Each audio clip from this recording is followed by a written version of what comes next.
podcast is not only a sound recording, unfortunately.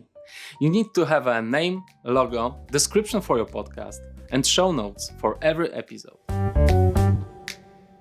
Choosing the right name is always a very emotional process. You want to have a cool name, but it has to reflect the content of your show. This name also should be something that your audience relies on easily. The name should be rather short and informative, but also catchy. It's a tricky thing. I suggest you write down several options and talk with your friends about it. For logo design, I turn to services like Fiverr.com. From $15 to $30, you can get a very decent logo made. You don't need anything more to start. You should also create a website with a landing page and profiles on as many social media platforms as you can.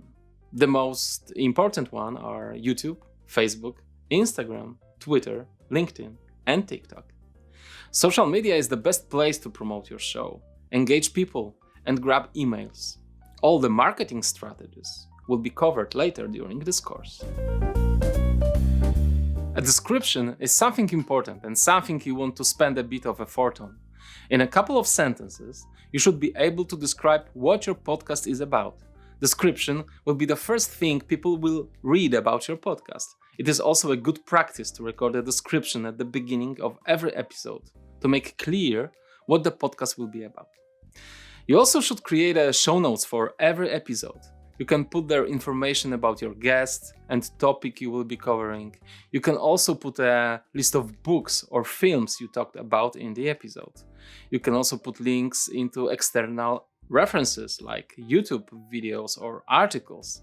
When using social media, you can also use a nice graphic and tag your business partners. It's a fantastic idea to record a teaser.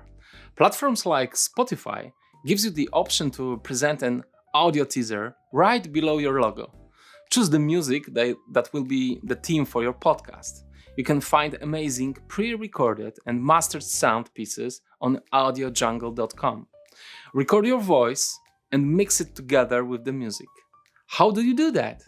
Well, we will be covering that later in this course.